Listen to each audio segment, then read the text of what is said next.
대전 유성갑에서 재선을 이룬 민주당 조성래 의원 전화 연결해서 얘기 나누도록 하겠습니다. 조성래 의원은 민주당 원내 선임 부대표도 맡고 있습니다. 조성래 의원님 안녕하세요. 예, 안녕하세요. 조승래입니다. 예. 오늘 참 힘들게 이 21대 국회가 이제 개원식을 엽니다. 예, 예.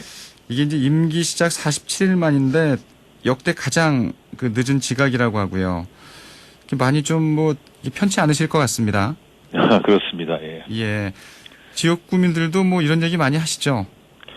그렇습니다. 지금 말씀하신 것처럼 이제 국회가 임기가 개시가 된 지 벌써 47일이 지났는데, 예. 지난 상태에서 개원식이 열리게 돼서 매우 좀 안타깝고 또 한편으로 송구하기도 합니다. 네.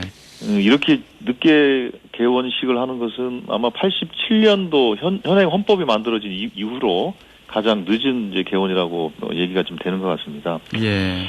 그리고 어쨌든 좀 늦게가 됐습니다만 오늘 개원식을 진행을 하고 다음 주에 이제 두 교섭단체의 대표 연설이 진행이 되고요. 또 3일간의 대정부 질문이 좀 진행되면서 국회가 좀 정상적으로 돌아가게 될 것 같습니다. 다만 아직 부의장 선출이라든지 여러 가지 문제에 대해서는 아직 제대로 정리가 안 된 부분도 있어서 예. 그 부분에 대해서는 추가로 좀 정리를 해야 될 것 같습니다. 예. 야당 몫의 이제 국회 부의장도 지금 공석이고 그렇습니다. 또 국회 정보위원장도 지금 공석이잖아요. 정보위원장은 오늘 오전에 11시에 예. 저희들 야당은 미래통합당 불참을 한다고 지금 통보가 되어 있는 상태이지만 미래통합당에 양해가 있었다고 보고요. 예. 그래서 오늘 정보위원장은 오늘 11시에 선출을 합니다. 예. 누가 되시나요? 그거는 선출돼봐야 알죠. 예. 알겠습니다. 이렇게 이제 늦게 이제 국회가 개원하기 때문에 그래서인지 의원님께서는 이제 당론 1호 법안으로 예. 일하는 국회법을 이제 직접 발의하셨잖아요. 예, 발의는 김태년 원내대표 이름으로 대표 발의가 됐고요. 예. 저희 민주당의 176명 전원이 예. 공동 발의해서 7월 14일 날 국회의원까지 제출했습니다. 예. 일하는 국회법의 요지는 어떤 건가요?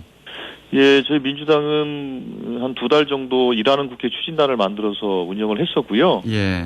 한정혜 단장님 그리고 제가 간사를 맡아서 한 2달 가까이 활동을 했었습니다. 예. 저희들이 일하는 국회 추진단을 만들어서 일하는 국회법을 발의하게 된 배경은 그렇습니다. 이번에 개원이 지각 개원되는 것을 통해서 우리가 알 수 있는 것처럼 실제로 국회는 지금까지 회의를 언제 열 거냐 를 가지고 사실은 교섭단체 간의 지대한 논쟁과 또 갈등이 있어 왔습니다. 그러니까 다시 말씀드리면 회의를 열어서 예를 들면 상임이든 본회의든 법안 소위든 회의를 열어서 그 내에서 논쟁하고 토론하는 것이 아니라 예. 회의를 언제 열 것이냐를 가지고 계속 다퉈왔습니다. 그러다 보니 국회는 계속 공전 상태가 지속이 되고 국민들이 보시기에도 도대체 국회는 언제 열리는 거냐. 매번 장외에서만 저렇게 논쟁할 것이 아니라 국회를 열어서 좀 논쟁해라. 이런 요구도 강했고요. 예. 또 한편으로는 행정부 입장에서도 국회가 언제 열리는지를 알 수가 없으니까 사실은 체계적으로 준비하거나 스케줄링을 하기가 좀 어려운 상황도 있었습니다. 그렇죠. 그래서 이번에 만든 저희들이 제출한 일하는 국회법 가장 핵심은 언제 회의를 열 것인가를 좀 정하자. 네. 그게 이제 가장 핵심적인 내용입니다. 그래서 본회의는 한 달에 2번 정례화하고 상임위와 소위는 월 4회, 그러니까 주 1회입니다. 주 1회를 정례화하자. 예. 이게 이제 핵심적으로 들어간 것이고요. 또 한편으로는 그동안 국회는 아까 말씀드린 것처럼 언제 회의를 열 것이냐에 대해서 짝수달에는 임시국회가 정해져 있고요. 네. 9월 달부터 100일간 정기국회가 정해져 있지만 예. 교섭단체 간의 의사일정 합의로 진행이 안 됐기 때문에 저희들은 거꾸로 휴회하는 기간, 그러니까 동계와 하계의 휴회 기간을 제외하고는 상시로 국회가 열리게 만들자고 저희들이 제안을 한 겁니다. 그래서 상시적으로 국회가 열리고 거꾸로 휴회 기간만 정하자. 그렇게 되면 예. 아무래도 예측 가능한 회의가 열리게 될 것 같다라는 생각이 들어 저희도 그렇게 제안을 했고요. 예. 또 한편으로는 이제 또 핵심적인 주제 중에 하나가 이제 법사위 문제였습니다.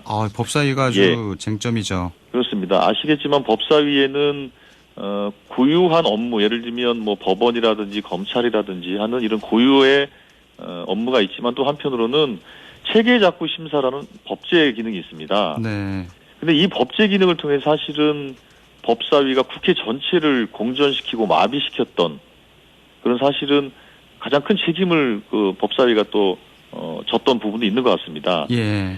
그래서 그 체계작구 심사라는 것은 어떻게 보면 상당히 기술적인 문제거든요. 예를 들면 이게 헌법 불합치가 되느냐 안 되느냐 여부에 대한 판단, 네. 그리고 다른 법하고의 충돌 여부, 그리고 작구 이 표현이 이 법 체계상 맞는 표현이냐 이런 작구에 대한 것은 사실은 정파들끼리 논쟁할 문제가 아니라 그거는 기술적인 부분이라고 보시는 거네요. 그렇습니다. 기술적으로 판단할 문제입니다. 예. 그래서 이 부분은 전문적인 검토기구 의장 직속의 입법조사처에 보내서 검토를 통해서 그 의견을 받아서 처리하는 것이 타당하겠다. 예. 그래야 체계작구 심사권을 이유로 해서 국무위원들을 법사위에 출석시켜놓고 체계작구 심사와 전혀 관계없는 소위 그 정치획기나 현안 질의를 법사위가 해왔거든요.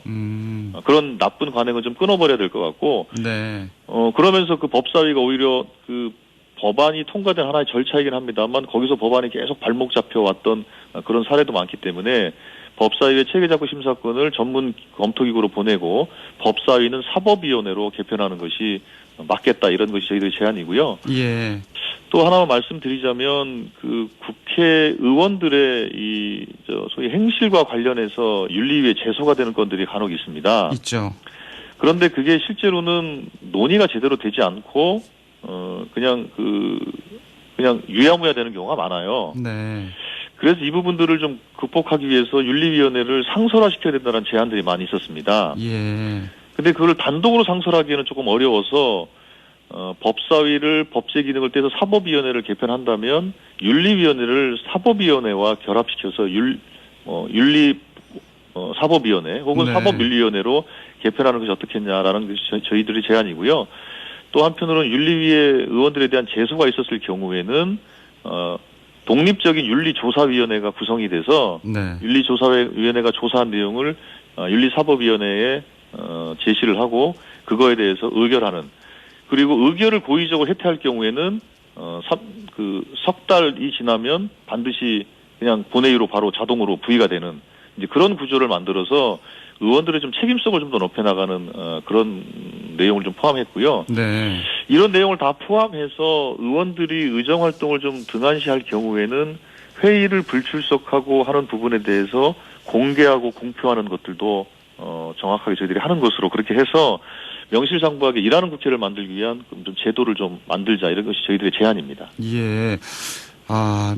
일하는 국회법 얘기를 쭉 들었는데 역시 핵심은 그 법사위에서 이 체계작구 심사권을 이제 떼내는 거고요. 그렇습니다. 이 사법위원회와 윤리위원회를 합쳐서 예. 윤리사법위원회로 이제 이렇게 신설하는 이런 부분인데 야당의 좀 반응은 좀 어떨까요?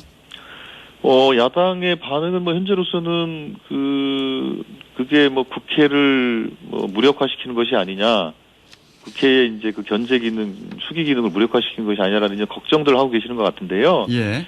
저희들이 만드는 이번 안이 지난 20대 국회 마지막쯤에 네. 김무성 전 대표라든지 정병국 위원장이라든지 이런 분들이 여야 의원 한 20분 정도 해서 공동 발의했던 그 국회법 개정안이 있습니다. 그 국회법 개정안의 정신과 기본적으로 취지가 같아요. 예. 그렇기 때문에 저희들은 충분히 논의를 통해서 혹시 야당이 걱정하는 부분에 대해서는 충분히 저희들은 불식이 가능하다 이렇게 보고 있습니다. 일하는 국회법에 대한 여야의 또 논의 결과를 좀 지켜봐야 될 것 같고요. 어제 그제죠. 문재인 대통령이 이제 한국판 뉴딜 발표를 하셨잖아요. 대국민 보고 형식으로. 한국판 뉴딜에 대한 평가는 좀 엇갈립니다. 예. 의원님께서는 또 마침 또 과방위 여당 간사를 맡고 계셔서 더 좀 세세하게 좀 지켜보셨을 것 같은데 좀 어떻게 평가하시나요? 예, 한국판 뉴딜을 추진하게 된 배경은 이제 두 가지가 있습니다. 첫 번째로는 지금 이제 전 세계의 경제가 예. 디지털과 그린이라는 두 개의 축으로 거대한 전환에 좀 직면해 있지 않습니까? 그런 측면에서 대한민국의 경제도 디지털과 그린이라는 그 중심 축을 통해서 전환을 적게 이뤄낸다라는 그런 절박성이 하나가 배경이고요. 예. 또 한편으로는 지금 이제 코로나19로 인해서 정말로 엄청나게 좀 경제적인 좀 침체나 좀 어려움을 겪고 있지 않습니까? 어렵죠. 예. 이 어려움을 극복하기 위해서 뉴딜을 추진해야 된다라는 생각들이 있었습니다. 예를 들면 지난 IMF 때 IMF를 극복했던 힘은 여러 가지 요인이 있습니다만 그때 김대중 정부에 추진했던 IT에 대한 과감한 투자가 IMF를 극복했던 하나의 원동력이다라고 평가도 있지 않습니까? 예, 기억납니다. 예, 그렇습니다. 그런 의미에서 이미 우리는 정말로 심각한 경제 위기를 뉴딜을 통해서 극복했던 경험을 갖고 있습니다. 그때는 IT 인프라를 구축하는 것이었다면 이번에는 경제를 디지털로 전환하고 또 그린 경제를 통해서 새로운 미래 성장 동력을 확보하는 그런 차원으로 뉴딜을 좀 추진하게 된 것이고요. 예.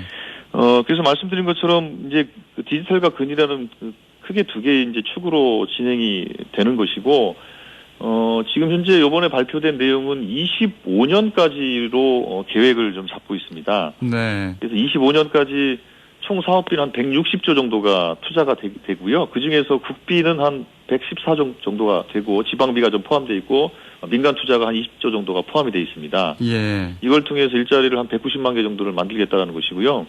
지금 문재인 정부 임기는 22년까지라서 22년까지 계획은 총 사업비를 한 약 70조 정도를 투자하는 것이고 일자리는 한 88만 개 정도를 창출하는 것으로 목표를 좀 잡고 있습니다. 네. 근데 오히려 그 일자리를 늘리는 부분, 이렇게 추산을 하고 있지만, 이 한국판 뉴딜을 추진하는 과정에서 일자리가 줄어들 수도 있다. 예. 이런 부분까지 좀 포함시켜야 한다 이런 지적도 나오는데요. 예, 그거는 타당한 지적이라고 보고 있습니다. 우리가 경제가 크게 전환될 때는 예. 기존의 일자리는 좀 사라지고 새로운 일자리가 만들어주는 좀 그런 현상이 벌어지지 않겠습니까? 그러면 그 없어진 일자리에 종사했던 분들이 바로 새롭게 창출되는 일자리에 종사하는 구조는 좀 쉽지는 않을 겁니다. 예. 그런 측면에서 저희들이 디지털 뉴딜과 그린 뉴딜을 추진하면서 또 한편으로는 안전망을 강화한다는 일종의 휴먼 뉴딜입니다. 예. 휴먼 뉴딜을 바탕에 깔면서 진행을 하는 것인데 거기에는 고용이나 사회 안전망을 강화하는 또 사람 투자를 강화하는 그런 내용까지 포함해서 뉴딜을 추진하게 됩니다. 알겠습니다. 뭐 요새 여권에 악재가 잇따르고 있잖아요. 예. 예. 고 박원순 서울시장의 이 성추행 의혹과 관련돼서 좀 질문을 드려야 될 텐데, 이해찬 대표가 어제 통절하다 이런 표현까지 쓰면서 이제 공식 사과를 했습니다. 어떻게 당 차원의 대책도 좀 준비하고 계신가요? 예, 어제 그 이해찬 대표께서 정말로 공개적으로 사과 말씀을 올렸고요. 예. 그런 측면에서 저희들이 지금 이제 주목해야 될 부분은 두 가지 같습니다. 하나는 진상 규명을 어떻게 할 것이냐의 문제가 있는 것 같고요. 예. 또 한편으로는 당 차원에서 재발 방지 대책을 어떻게 만들 것이냐. 그 두 가지가 가장 핵심적인 것이라고 저희들은 보고 있습니다.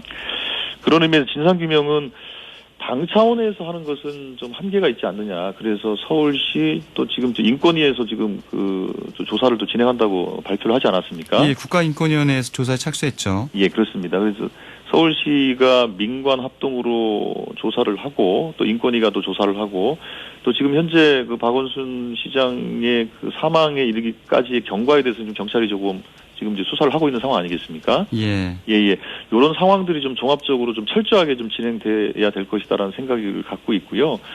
그 상황이 전개되는 걸 봐서 미진하다면 좀 다른 조치를 우리가 고민해 볼 수는 있지만 예. 지금 단계에서는 현재 진행되는 것에 좀 철저히 진행되도록 촉구하는 것이 현재로서는 순리이지 않냐 이런 생각을 갖고 있고요. 예. 또 한편으로 이제 당 차원에서 재발 방지 대책은 어제 뭐 그런 얘기가 좀 나왔고 오늘 언론에도 좀 보도가 됐습니다만 특히 이제 선출직 공직자에 대한 감찰이나 아니면 그것을 이제 다룰 수 있는 전담 기구를 설치해서 예.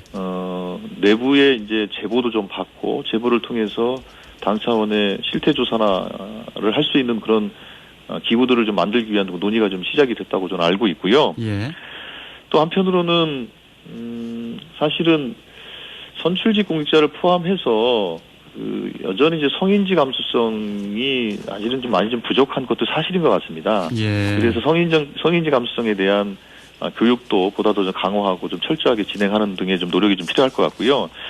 다만 이제 제가 걱정하는 것은 이 사안이 지나치게 정쟁화돼서 그 문제가 오히려 이 정쟁화가 심각하게 진행이 된다면 오히려 피해자에게 또 2차 피해를 더 가속화시키는 또 그런 우려도 있는 것처럼 저는 보입니다. 예. 그래서 이 문제는 좀 정쟁으로 가기보다는 조금 차분하게 진상규명을 좀 진행을 하고 그에 따른 후속 조치들을 좀 점검해 나가는 것이 제가 보기에는 맞는 것이 아니냐 이런 생각을 갖고 있습니다. 네. 이제 오늘 오후에 그 이재명 경기도지사에 대한 대법원 이제 3심 마지막 판결이 이제 예정돼 있잖아요. 예. TV와 뭐 유튜브까지 이제 생중계를 예고하고 있기 때문에 그만큼 뭐 국민적 관심이 크다고 할 수 있고요. 정치권에서는 또 이 결과가 상당히 또 영향이 클 수 있기 때문에 민감하실 것 같은데 민주당 입장에서도 상당히 좀 주목하고 있는 부분이겠죠.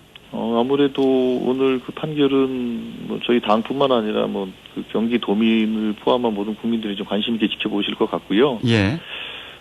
그거에 대한 결과는 사실은 뭐 저희들로서는 어떻게 나올지 예측하기는 좀 어려운 상황이고요. 예. 예, 그렇습니다. 그리고 또 그 시간에 또 개원식이 진행이 돼서 아, 그러네요. 예, 그렇습니다. 예. 오늘 그 문재인 대통령도 오시는 거잖아요. 예, 그렇습니다. 대통령이 개원식 참석을 위해서 원고를 9번 이상 고쳤다니까요. 예. 그만큼 사실은 지각 개원이죠. 예. 이 국민들께서 21대 국회 개원에 더 집중하게 될지 아니면 대법원 판결에 더 집중하게 될지 한번 시청률을 비교해보는 것도 재밌을 것 같습니다. 예, 오늘 말씀 잘 들었습니다. 예, 감사합니다. 더불어민주당 조승래 의원이었습니다.